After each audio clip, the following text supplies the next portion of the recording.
Ya şimdi bu 3 dönemdir Van'a kayyum atılması halkın seçme seçilme hakkının iradesinin elinde alınmasıdır. Bu bir gasptır. AKP kendi hırsızlıklarını yapabilmesi için, kendisine ekonomik rant elde etmek için işte büyük şehirlere sürekli göz dikip halkın seçtiği belediye başkanlarını yok sayıp, demokrasiyi yok sayıp kendi çıkarları menfaati için sürekli hırsızlıklar peşindedir. Bu bir gasptır. Halkın iradesini elinde almaktır. Özellikle Kürt seçmenin seçilme hakkının elinde alınmasıdır. Ya şimdi hukuk olmayan bir yerde ders almak da imkansızdır. Çünkü artık bunlar alışkanlık haline getirmiş.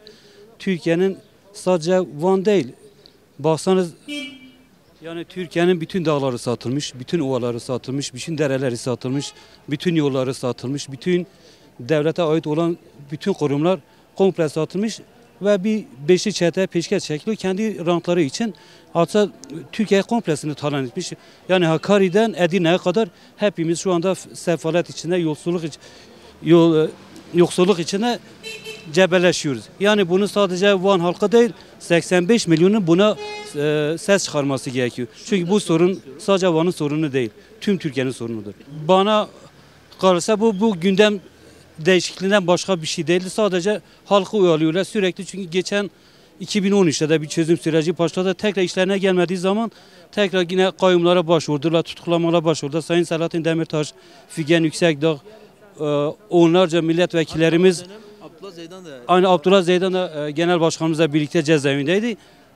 Ama hükümet bunda ders almalı. Sürekli işte ne kadar kayyum atsa bu halkın iradesi biraz daha şey. Çünkü mesele artık bu halkı sindirmeye çalışıyorlar ama sindiremezler.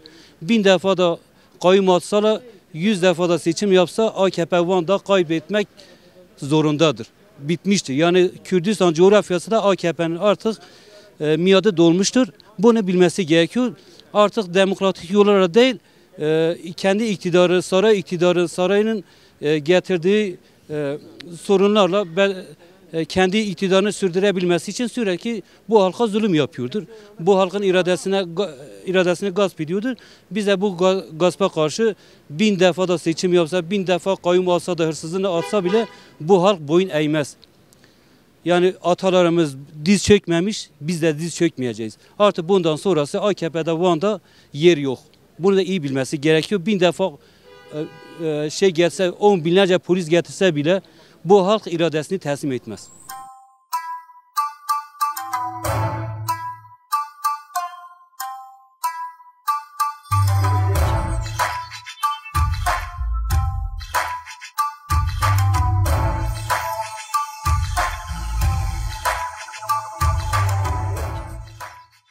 Antidemokratik bir uygulamadır. Yani bu özellikle Kürtlere kazandığı belediyelere sistematik olarak kayyum atanması 100 yıldır Türkiye Cumhuriyeti Devleti'nin Kürtlere karşı olan politikalarının değişmediğini gösteriyor. Yani Kürtlerin varlığını kabul etmiyorlar. Kürtlerin iradelerini kabul etmiyorlar ki insanların kendi seçtiğinin sen tırnak içine yönetemezsin, biz seni yönetiriz anlayışıyla hareket ediliyor. Doğal olarak da biz kayyum atalamanı kınıyoruz ve doğru bir davranış değil.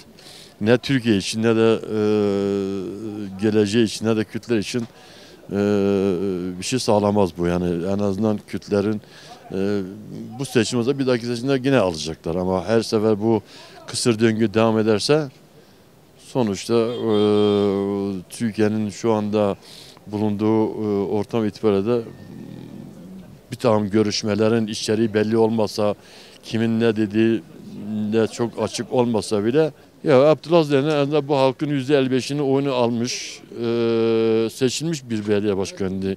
Fakat tabii valinin bir şey ifade edeceğini etmiyor zaten de. Niye etmiyor? Çünkü sonuçta atanmış oraya, bir sorumluluk alanında yok, yani sorumluluğu yok.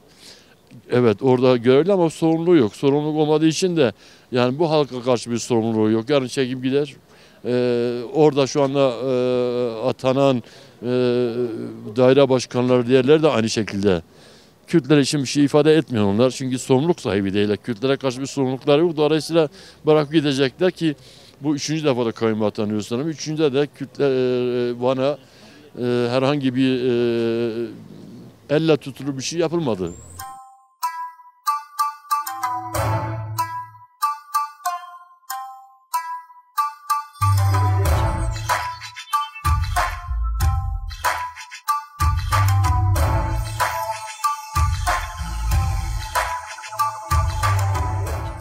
Kayyum bir darbedir. Kayyum hiç kimseye de yarar getirmez. Bir insan AKP'ye kayyum atarsa Cumhurbaşkanı hoşuna gelir mi? Gelmez mi, değil mi? Herkes de rahatsız olur.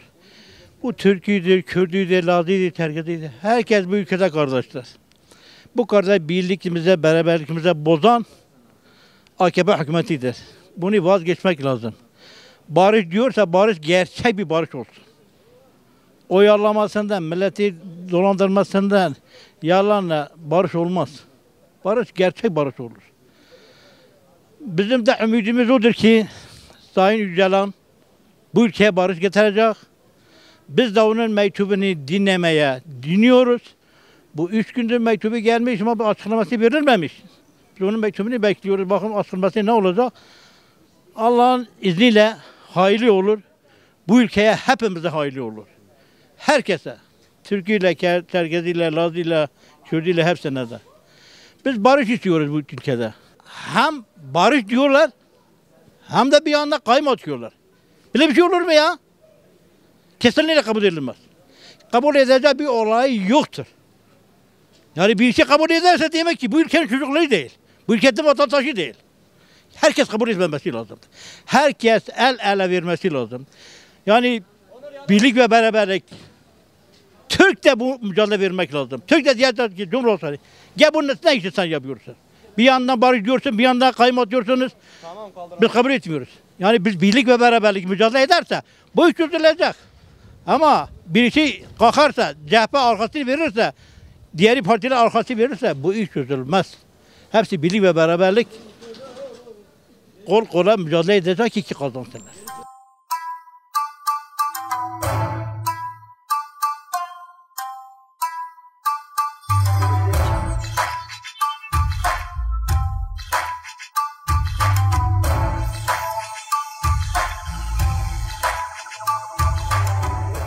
Yani bu konu hakkında ne düşünebiliriz? Yani haksız olan bir şeydir yani her zaman haksızdır. Yani bugün kendi hakkıyla gelen bir şey yok ki. Hakkıyla gelsin de herkes baş göstersin. Ama haksız olan yere gel, sen haksız olan yere gel.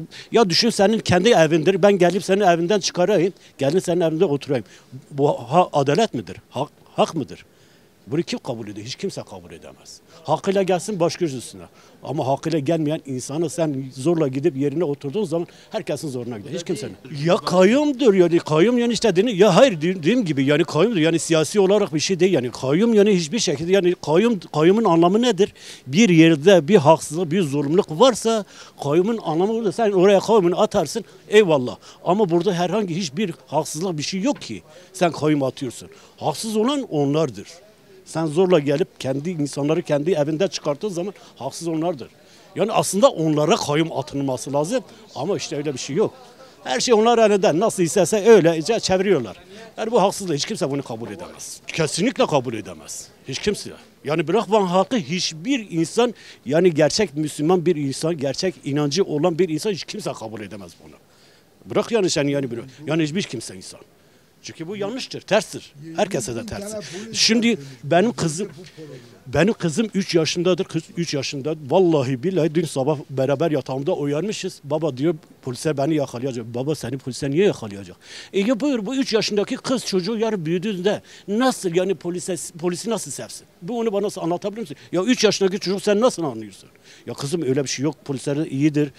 Onlar da bizi yok baba beni yakalayacaklar beni atacaklar. Ya öyle bir şey yok kızım dedi. Yemin ederim duymuştu televizyonda görüyorlar yani. Yani duymuş işte dediğim gibi. Gel bu çocuk nasıl kalksın büyüdüğünde nasıl yani polisleri nasıl sevsin? Yani bu kayyumu nasıl sevsin? Nasıl? Ya 3 yaşındaki çocuk bunu kabul etmiyorsa eğer biz bunları kabul ediyorsa demek ki bizim Müslümanlıkla hiçbir alakamız yoktur. Kesinlikle. Hiçbir alakamız yok. Koyun pistir bu koyun kendi kızlarını getirir buraya. Şimdi o fakir fukarar hepsi çıkartacak. Getirecek kendi adamını o kepanın hepsini cemaat Mehmet hepsi olacak işte. Adam kazanmış halk vermiş buna. Bizi hapis bizi Pakiköy'dü. Biz ne alakası var Pakiköy'e? Biz vermişik adam kazanmış. Peki modern ki kağıdı iyi değilse bu seçim kurulu nasıl kağıt verir bu adamı? Abi bizi sevmiyor. Geçse de 50 bin tane Filistin'i öldürdü. Giderdi oraya da yapardı. Geldi Kürtlerin boşuna mı böyle işkence verir bize? O 1000 sefer de olsa biz yine vereceğiz bize. 1000 sefer de böyle etse. Şimdi ben böyle etsem belki bir uy kaybederim. Halisa sen 50 misi uy kaybedersen. Bundan millet vicdan yok, bir şey yok bunda.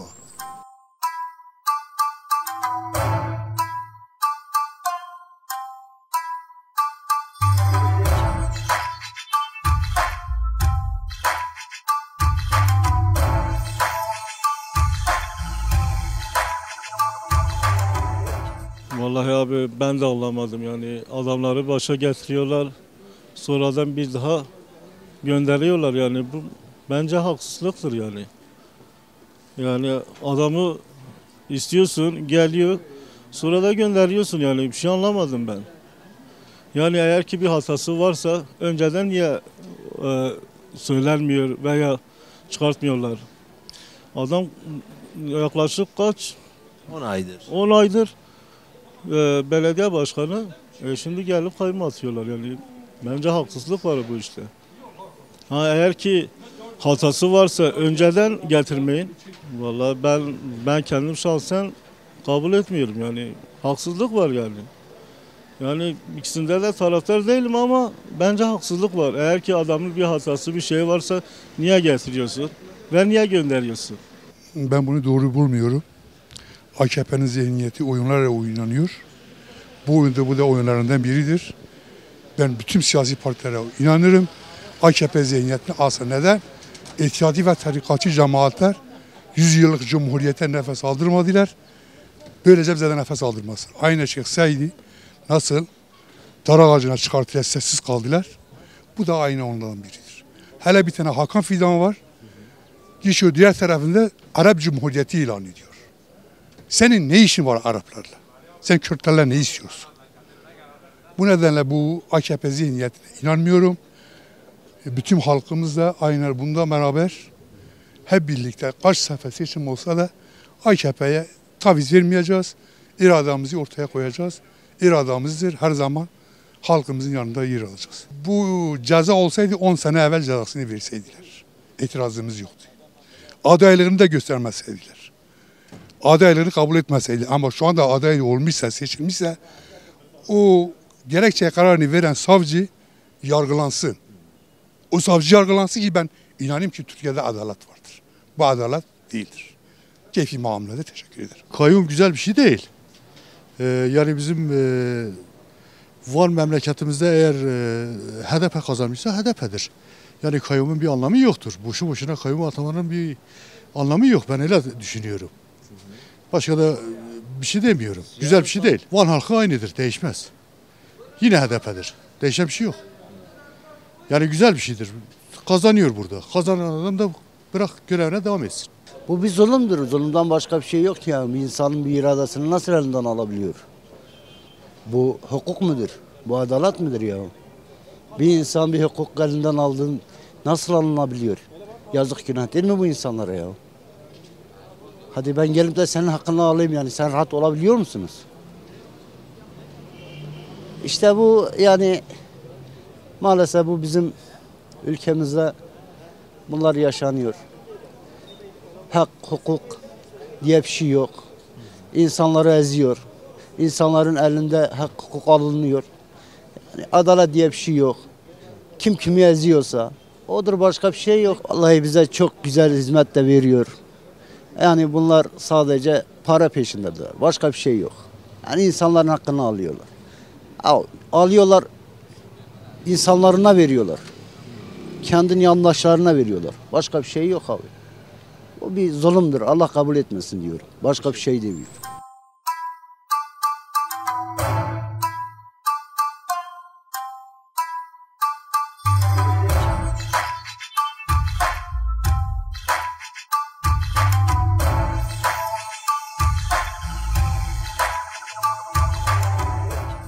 Van için güzel bir şey değil yani şehrimiz için güzel bir şey değil. Devamlı çalışan bir belediye olması lazım. Belediye demek belediyenin ev halkı işini bilen, şehri bilen insanlar olması lazım kayyum atıldığı zaman herkes sıkıntı çekiyor. Böyle sıkıntılar var şehirde. İş sıkıntısı oluyor, esnaf sıkıntısı oluyor. Ya dükkanlarımızı doğru düzgün açamıyoruz, işimizi yapamıyoruz. Her türlü sıkıntı çekiyoruz Vallahi abi ben hükümetin bu işlemi daha önce mesela bu adam hak etmişse bunun hukukunu verecekti Bu madem ki bu adam kazanmışsa önceden verilmeyecekti bu nedir? Evet, önceden verilmeyecekti. Madem ki verilmişse devam etsin. Çalışıyorsa çalışacak zaten başka bir şey yok. Vallahi sıkıntı çok Esnafın sıkıntısı çok var, iş sıkıntısı çok var. Kayyum olduğu zaman güzellik olmuyor. Güzellik içerisinde, barış içerisinde, güzel yaşamak güzel varken ne insan yanlış yapacak? Biz güzel bir şey seviyoruz. Biz güzel çiçekli bir şehir istiyoruz. İnsanlarla güzel bir şey istiyoruz. Milletimiz güzel içerisinde yaşasın, beraber yaşasın, kardeşlik yaşasın. Güzellik istiyoruz Yani hak olmayan bir durum. Zaten seçilmiş. O zaman biz boşu boşuna seçime gidiyoruz o zaman seçime gitmeyelim. Sıkıntı orada zaten. Kayyum atanacağız, seçime niye gidiyoruz? Kendisi birini getirsin, atasın, bıraksın oraya devam edelim.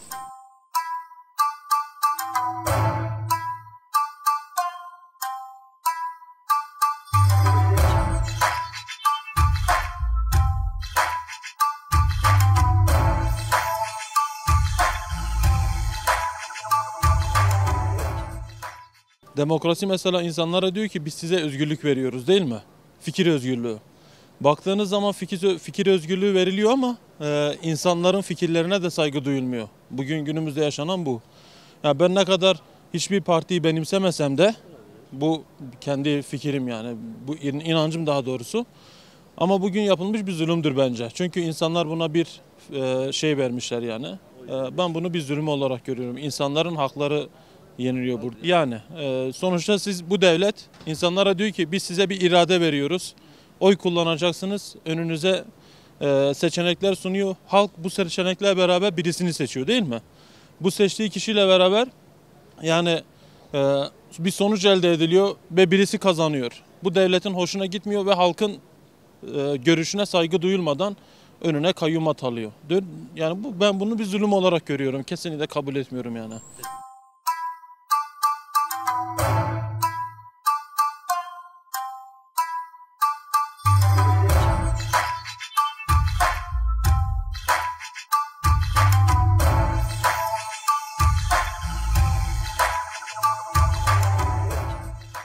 Kayyum ataması bir zulümdür, hukuksuzluktur, adaletsizliktir. Biz bunu kabul etmiyoruz. Van halkı olarak biz bunu kabul etmiyoruz.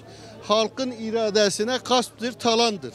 Samimiyet göremiyoruz hükümette biz. Bu durumdaysa biz her zaman Kürt halkı olarak barış eli uzatıyoruz. Kimsenin ölmesine savaş, kaos istemiyoruz Orta Doğu'da, ülkemizde de istemiyoruz. Biz Kürt halkı olarak eşit şartlarda, özgür bir şekilde ana vatanımızda yaşamak istiyoruz. Başka bir halklardan değişik bir talebimiz yoktur. Kürt halkı kimliğiyle, diliyle, kültürüyle özgür bir şekilde ana vatanımızda yaşamak istiyoruz. Ve buna hazmedemiyorlar. Zulümdür, kaostur. Bundan ötesi yoktur. Şimdi öncelikle bu kayyumun ne olduğunu tam bilmek lazım. Ben kendi 62 yaşındayım. Şu an kayyumun ne olduğunu bilmiyorum. Çünkü kayyumun ne olduğunu bilmemiz lazım. Sonra bunun üzerinde konuşmamız lazım. Ben oyumun karşılığını şu an nereden soracağımı bilmiyorum. Ben oyumun karşılığını istiyorum. Ben kullandığım oy şu an nerede? İnsanlar kayyum diyor ama kayyum nedir? İnsanın bir vicdanı var. Vicdan sahibi insanlar. Bir de insanın bir onuru var. Şimdi insan onurunu kaybettikten sonra yaşaması bence mucize yaşamaması lazım. Onursuz insandan hiçbir şey beklenmez. Her şeyden önce. Ben şu an kullandığım oyu ben onurum olarak biliyorum. Onuruma dokunanı da ben asla kardeşim demem. bu mucize yani böyle şeylerde inanmıyorum. Şu an benim oyumun karşılığı neredeyse ben oyumun karşılığını istiyorum. Bu kadar. Ben de teşekkür ederim.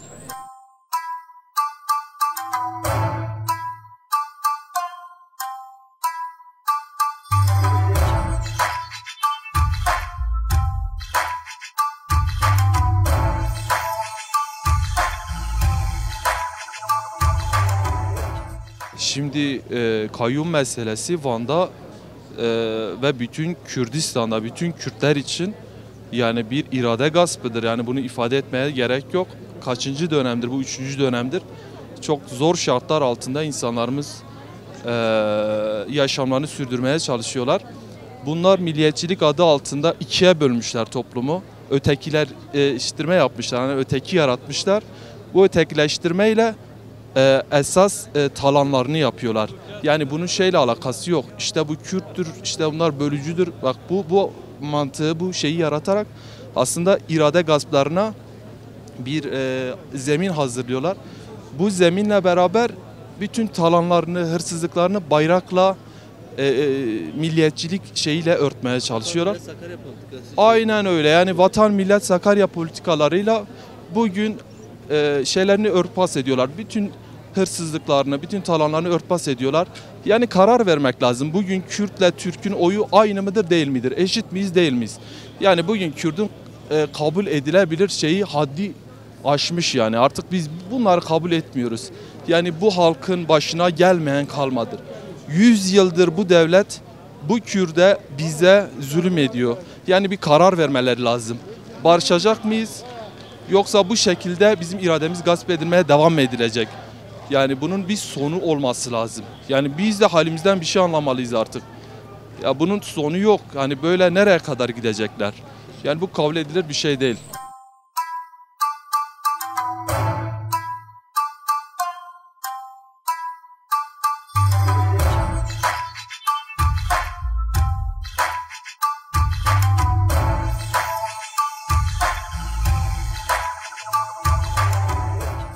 Yani 3 defadır biliyorsunuz sadece Van'da değil Kürdistan'ın birçok belediyesinde kayyum atanıyor. Bir kayyum politikası var 9 yıldır Kürt halkının, halkların iradesini hiçe sayan.